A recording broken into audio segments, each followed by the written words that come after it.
And you're live. Okay, conference committee on H.454. We're back after a relatively brief break. And Floor's ours. yeah, Okay, so when we started our last session and you all said, we didn't mean to disrupt things, but also it gave the three of us the impression that you were backing off of everything, not a small portion of it. We now are very clear on that. And we have discussed the challenge of much of what you have proposed of the broad nature of the proposal, the fact that none of us have had a chance to vet it with the right people. We simply do not believe there's a way to move forward with that in any other way than to say, we understand that it is an issue. And we fully, agree that it needs to be studied. And if we want to work together on language that says that it's the intent to study this, we can do that. And Representative Taylor, you were talking about this earlier and you've been I don't know if you want to expound on it, but if there's ways we can make other things contingent on us studying and solving it to some degree to give, I think we all understand that a study can sometimes just be a study and sometimes a study is actually solving a problem, right? Then I can give it more teeth, at the end. So if we can come up with something that's agreeable to all of us to have that in language as a compromise. And I would, I don't think you're probably surprised by that. I think that I feel confident you recognize the amount of sort of vetting that would need to go on and the understanding of its implications that really should be taking place before passing this amount of change. I hope you realize that the concern it brings to us. Go ahead. So, and I would say, sort of very explicitly on the underspending proposal, ways we can talk about how that would be that would be integrated into all of the different transition work that's happening in here, right? There are, maybe 5 different pieces that we're doing, from looking at what variable, tax rates would look like. We have the transition, we have the homestead tax rate changes, which are, sea change, right? All of those things all lining up with each other, and already in the bill is an agreement that we will make sure that we come back before any of this is effective to really look at all that math together when it's closer to the date, because it's really hard to do it for, a couple of years out. And so ways we can do that and make the action contingent on that actually happening, we're very happy to do that. On the need for, yeah. So the proposal to just say that independent schools can continue to charge tuition during this time. We hear sort of 2 stories at the same time. One about the importance of independent schools providing a service that doesn't exist in these areas that don't operate. I've fully supported the fact that they are part of our educational system, and folks from your arena have made that very clear that they feel the same way. Yet we are asking a lot of our educational system in this process, and to say, well, one part of this doesn't have to worry about it is difficult to say, to sort of fathom. I understand what you were saying previously. I guess what I would say at this point, I don't really have a counter to your proposal. I'm just going to sort of let it sit for the moment. And that maybe probably it would be best for us to move on to a topic where maybe we can find a little bit more common ground. So I guess I would suggest we turn our attention to the property tax classifications and deal. And I think just sort of right before we do that, I just want to, I think the issue of CTE is really important. I know that there are various ways of solving it. None of them are available to us right now at all. And I think many of us have I've spent the last 4+ years, 7, I think my very first session we were working on CTE. So I've spent, the last few years working on CTE, and there's the constant churn of, right, the system we have now, the money incentivizes the program incentivizing the money, which goes first, et cetera, et cetera. I think we've had broad agreement this year that you need to design education policy before you design education funding.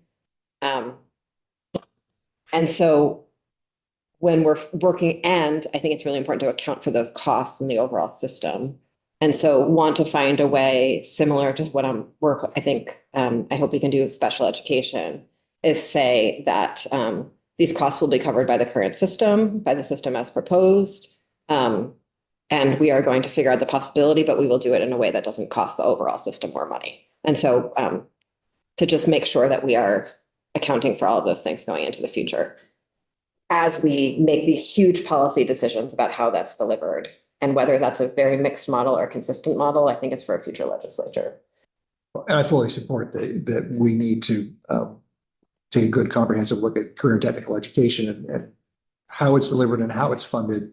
I don't think anybody's trying to say we need these programs can be shortchanged and these programs can't.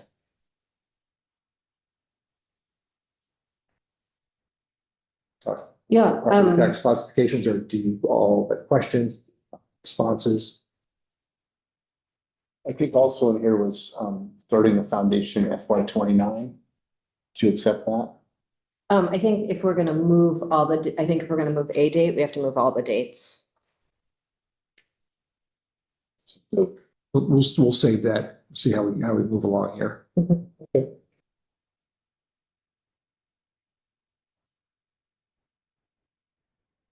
Okay.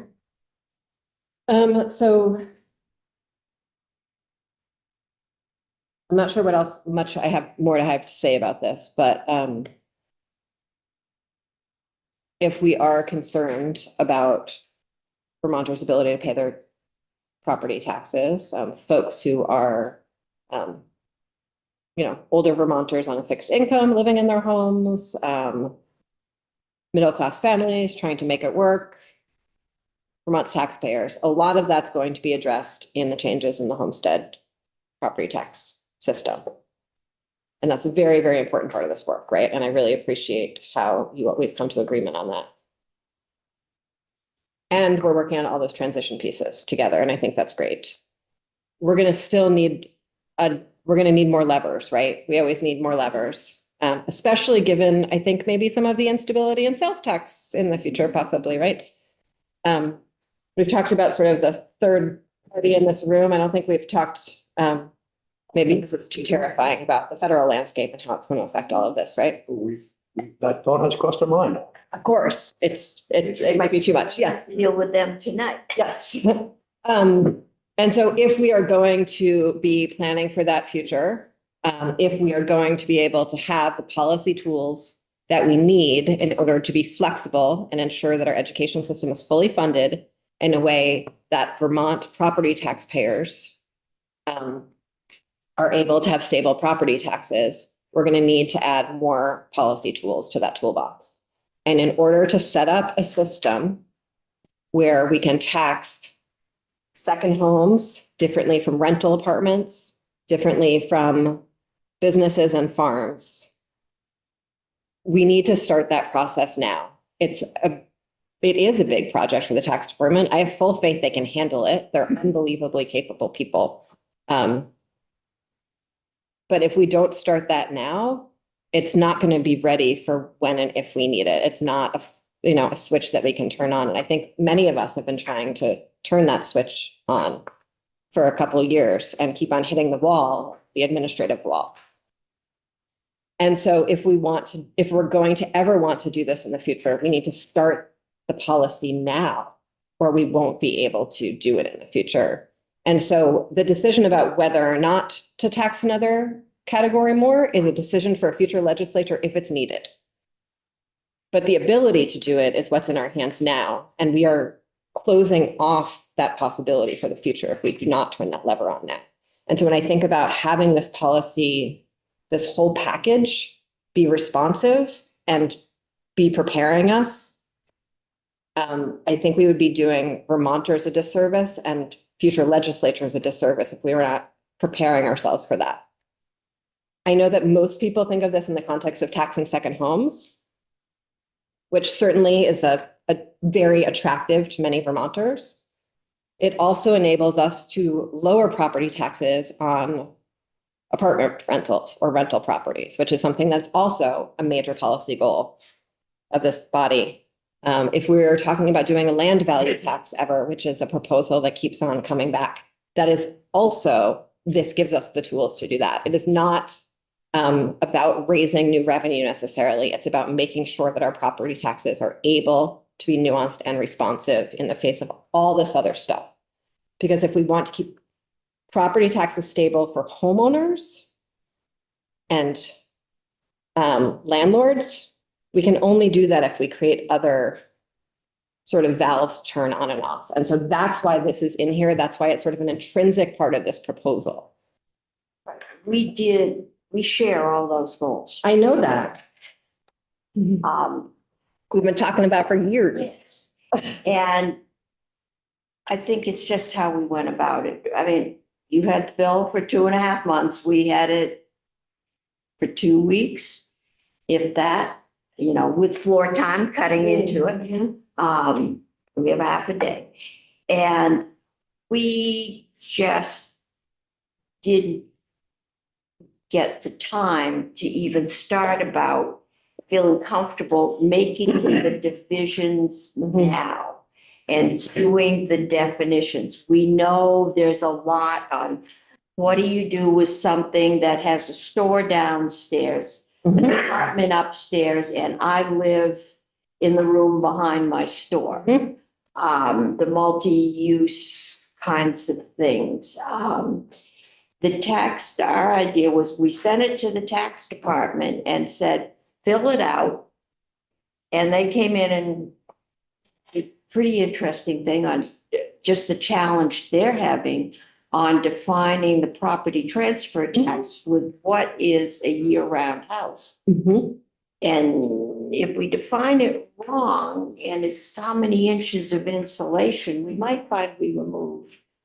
And Rebecca came in and testified. Yes, yeah. Yes. And so we sent it to them saying, you get it defined so that when we do it, because we didn't have time to take testimony or look at being that specific. So we just said, come back to us, tell us what's doable and, an estimate. So we know how many second homes we have. So we know what the revenue potential is. Absolutely. So with all due respect to the tax department, we've asked them to study it a bunch of times and they have not come back with very satisfying studies. Well, they're more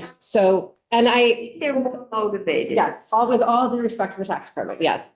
And so I wonder, and we cannot actually find out how much it would raise or how many there are until we actually put the classifications in law. So it's a multi-step process. We need the classifications in law. They need definitions. The definitions can go before, we can define them, set the classifications, and then clarify those definitions. But then they need to be in law for a little while before we can actually do all that counting and math. That's one of the reasons we need this long timeline. And then we could consider setting rates if we wanted to. And so what would like to understand a little better is there's a way that we could set the classifications in law now, give them the time to clarify, and maybe some of those definitions we could set, you know, contingent on further study or something like that, but really become much closer to putting it in law, given the fact that we've asked them to study it a few times and we have not gotten something very satisfactory about. The other piece that I'd like to address is that mixed use question. Our committee spent a lot of time circling on that. And kept on coming back to the fact that we actually do handle that already in current law. We already have many, many properties that are both homestead and non-homestead. And we manage, the tax department manages that. And so I don't want to call it a red herring because I've gotten myself spun up in knots about it. But it's, I think, a very, very solvable problem. Yes, we've already solved it in current law. And so I wonder if you'd be open to figuring out a way we can set those definitions more contingent while moving a little bit more firmly forward with this proposal. Okay, thank you. Okay, I can work on that. I wanted to check with you before I had anyone work with that language. Yeah, I'm not sure what that means. We need to, Yeah. let us talk and come back to you on that because that's, Okay, it's got its issues with parts of it. yep. Are there other pieces that we could come back to here? I think this may be a good time for the staff to be able to have dinner then. Okay, And so, I guess we would great.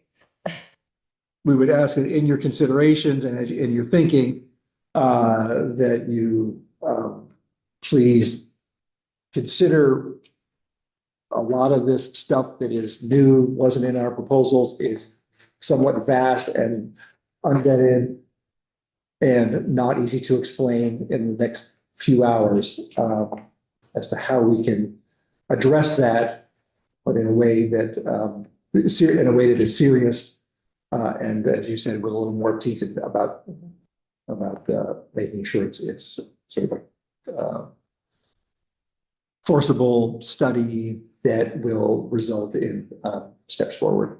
I think it's sort of the 11th hour with all of our, really, all of our colleagues in the building waiting on us. I think this is a great time to add a lot of contingent language in here as a path to finding an agreement.